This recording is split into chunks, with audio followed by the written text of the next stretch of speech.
नमस्कार। दोपहर समाचार में आपका स्वागत है।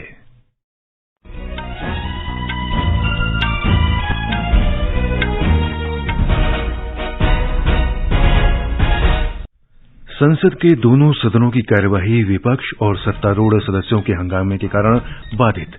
लोकसभा की कार्यवाही दिन भर के लिए स्थगित। राष्ट्रपति द्रौपदी मुर्मू आज राष्ट्रपति भवन में नागरिक अलंकरण समारोह में 2023 के पद्म पुरस्कार प्रदान करेंगी।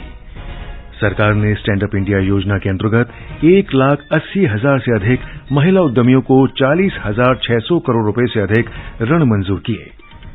अमेरिका ने कहा, अरुणाचल प्रदेश भारत का अभिन्न अंग। राज्य में कई स्थानों के नाम बदलने के चीन के कदम का कड़ा विरोध किया। और आईपीएल क्रिकेट में आज शाम गुवाहाटी में राजस्थान रॉयल्स का मुकाबला पंजाब किंग्स से होगा।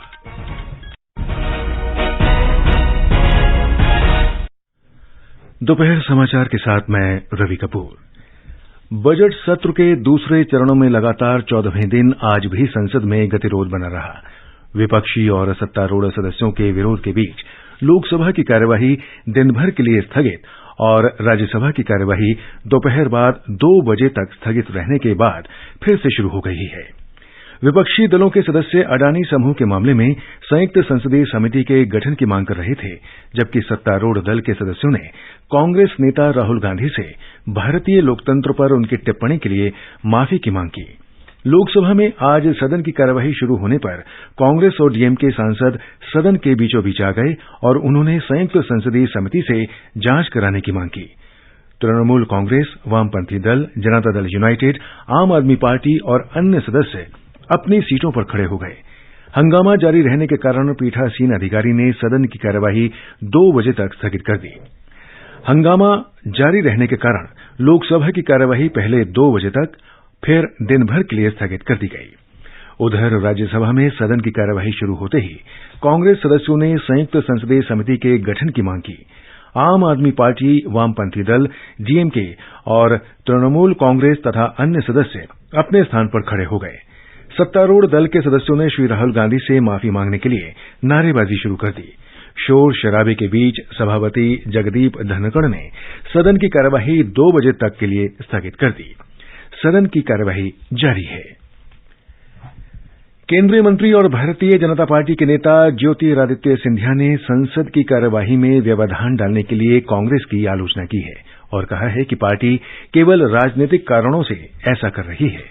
नई दिल्ली में संवाददाताओं से बातचीत में मंत्री ने कहा कि कांग्रेस के लिए ये शर्मनाक है कि वो देश के लोकतंत्र के साथ खिलवाड़ कर रही है। पिछले कुछ दिनों में जिस तरीके से श्री राहुल गांधी और कांग्रेस पार्टी ने जहां एक तरफ न्यायतंत्र पर दबाव और धमकी की विचारधारा के साथ कार्य किया है और जिस तरह उन्होंने अपनी व्यक्तिगत कानूनी लड़ाई को एक लोकतंत्र की कानूनी लड़ाई के रूप में प्रेषित करने की कोशिश की है, उससे एक बात तो स्थापित हो चुकी है कि कांग्रेस पार्टी इस देश में लोकतंत्र के साथ खिलवाड़ करने में और नई लो पर जाने में कोई कमी नहीं छोड़ी। राष्ट्रपति द्रौपदी मुर्मू आज राष्ट्रपति भवन में दूसरे नागरिक अलंकरण समारोह में वर्ष 2023 के पद्म पुरस्कार प्रदान करेंगी। राष्ट्रपति ने पहले नागरिक अलंकरण समारोह में 22 मार्च को 3 पद्म विभूषण, 4 पद्म भूषण और 47 पद्मश्री पुरस्कार प्रदान किए थे।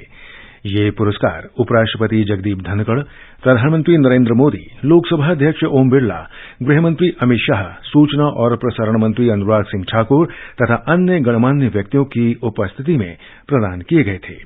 देश के सर्वोच्च नागरिक पुरस्कार पद्म पुरस्कार विभिन्न क्षेत्रों और कला, सामाजिक कार्य, जनसेवा, विज्ञान और इंजीनियरिंग, व्यापार और उद्योग, औषध, साहित्य और शिक्षा, खेल, प्रशासनिक सेवा जैसी विभिन्न गतिविधियों के लिए 3 श्रेणियों पद्म विभूषण, पद्म भूषण और पद्मश्री के रूप में दिए जाते हैं। सरकार ने स्टैंड अप इंडिया योजना के अंतर्गत 1,80,000 से अधिक महिला उद्यमियों को 40,600 करोड़ रुपए से अधिक के ऋण मंजूर किए हैं। स्टैंड अप इंडिया योजना की 7वीं वर्षगांठ के अवसर पर केंद्रीय वित्त मंत्री निर्मला सीतारामन ने कहा कि ये गर्व और संतोष का विषय है कि इतनी बड़ी संख्या में महिला और अनुसूचित जाति तथा अनुसूचित जनजाति उद्यमियों ने ऋण प्राप्त किए हैं। स्टैंड अप इंडिया स्कीम 5 अप्रैल 2016 को शुरू की गई थी। इसका लक्ष्य महिलाओं, अनुसूचित जातियों और अनुसूचित जनजातियों के सदस्यों में उद्यमशीलता प्रोत्साहन करना है। इस अवसर पर वित्त राज्य मंत्री डॉक्टर भागवत किशन राव कराड़ ने कहा कि स्टैंड अप इंडिया स्कीम वित्तीय समावेशन के तीसरे स्तंभ अर्थात साधनहीन को साधन प्रदान करने पर आधारित है। ये समाचार हमारी वेबसाइट newsoneir.com/hindi और हमारे mobile app news on AIR पर भी उपलब्ध हैं।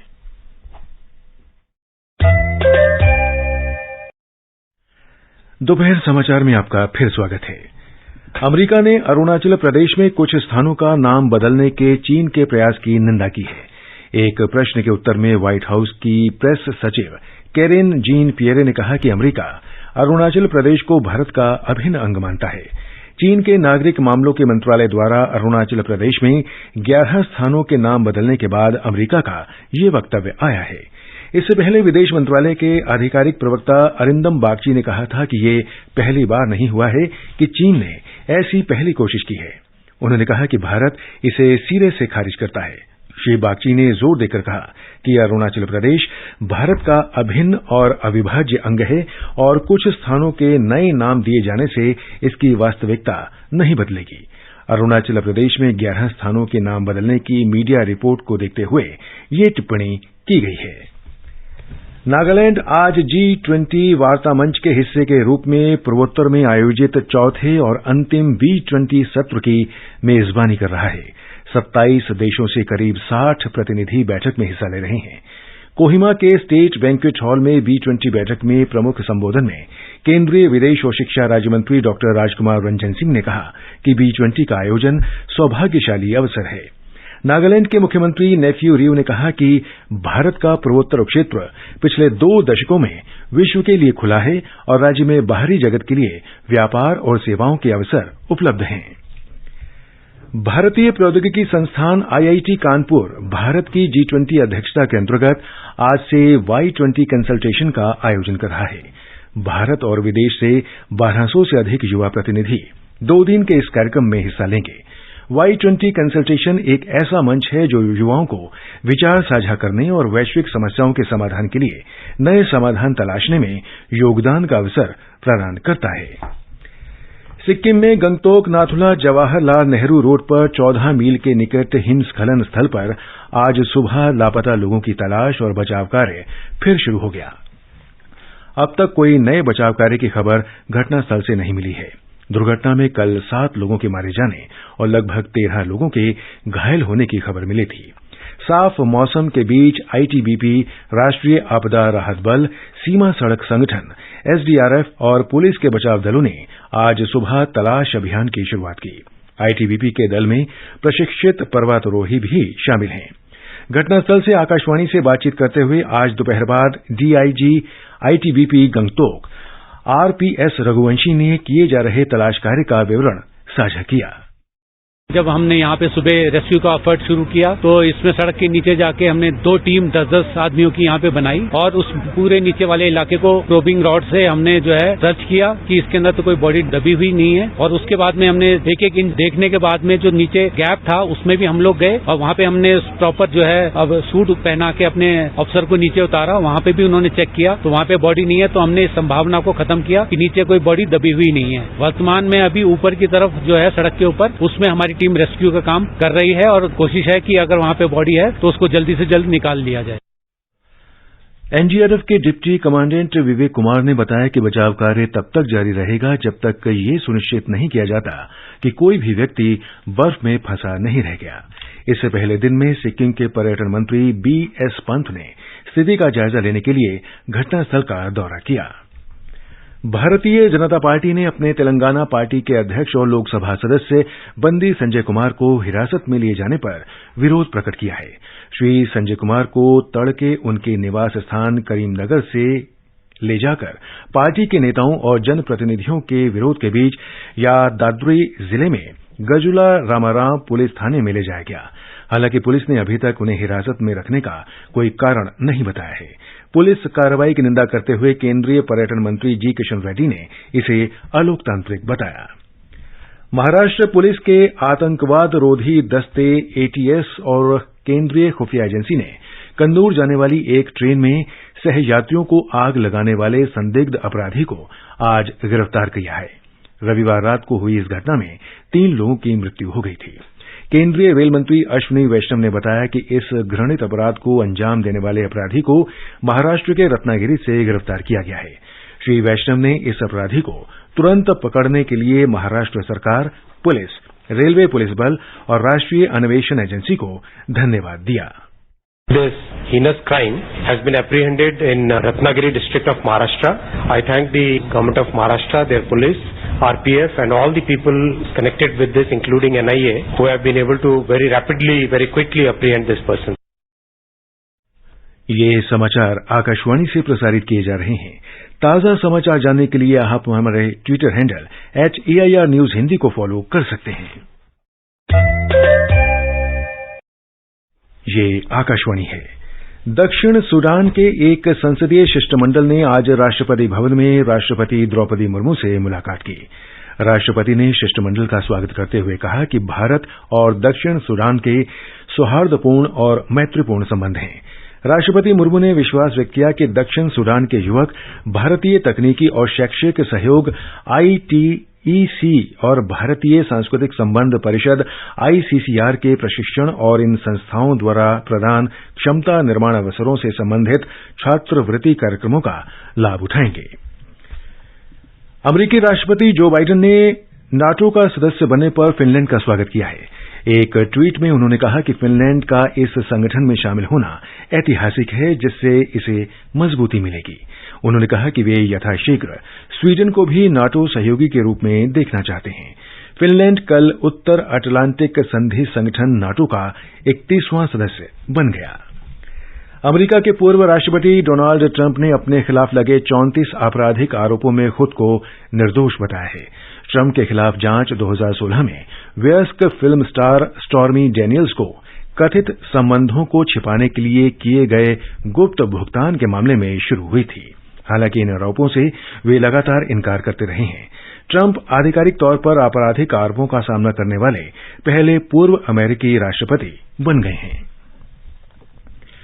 आईपीएल क्रिकेट में आज गुवाहाटी में शाम 7:30 बजे राजस्थान रॉयल्स का मुकाबला पंजाब किंग्स से होगा। कल रात दिल्ली के अरुण जेटली स्टेडियम में गुजरात टाइटंस ने दिल्ली कैपिटल्स को 6 विकेट से हरा दिया। इंडियन प्रीमियर लीग में गुजरात टाइटंस की ये लगातार दूसरी जीत है। प्रधानमंत्री नरेंद्र मोदी ने आज पूर्व उप प्रधानमंत्री स्वर्गीय जगजीवन राम को उनकी जयंती के अवसर पर श्रद्धांजलि दी। एक ट्वीट में श्री मोदी ने देश के स्वतंत्रता संग्राम में बाबू जगजीवन राम की सक्रिय भागीदारी और योगदान को याद किया। प्रधानमंत्री ने कहा कि समाज के कमजोर वर्गों को विकास की मुख्यधारा में लाने के उनके प्रयास हमेशा प्रेरणा का स्रोत रहेंगे। मौसम विभाग ने अप्रैल और जून के बीच देश के अधिकतर हिस्सों में तापमान औसत से अधिक और गर्म मौसम रहने का अनुमान व्यक्त किया है। मौसम विभाग ने कहा है कि इस अवधि के दौरान मध्य भारत, पूर्वी भारत और उत्तर पश्चिम भारत के अधिकतर हिस्सों में गर्म दिन सामान्य से अधिक रहने की संभावना है। मौसम विभाग का अनुमान है कि अगले 5 दिनों में उत्तर भारत के अधिकतर हिस्सों में अधिकतम तापमान 3 से 5 डिग्री सेल्सियस तक बढ़ सकता है। इन 5 दिनों में देश के किसी हिस्से में गर्म हवाएं चलने की संभावना नहीं है। अंत में मुख्य समाचार एक बार फिर। संसद के दोनों सदनों की कार्यवाही विपक्ष और सत्तारूढ़ सदस्यों के हंगामे के कारण दिन भर के लिए स्थगित। राष्ट्रपति द्रौपदी मुर्मू आज राष्ट्रपति भवन में नागरिक अलंकरण समारोह में 2023 के पद्म पुरस्कार प्रदान करेंगी। सरकार ने स्टैंड अप इंडिया योजना के अंतर्गत 1,80,000 से अधिक महिला उद्यमियों को 40,600 करोड़ रुपए से अधिक ऋण मंजूर किए। अमेरिका ने कहा, अरुणाचल प्रदेश भारत का अभिन्न अंग। राज्य में कई स्थानों के नाम बदलने के चीन के कदम का कड़ा विरोध किया। और आईपीएल क्रिकेट में आज शाम गुवाहाटी में राजस्थान रॉयल्स का मुकाबला पंजाब किंग्स से होगा। इसके साथ ही दोपहर समाचार का ये अंक समाप्त हुआ। नमस्कार।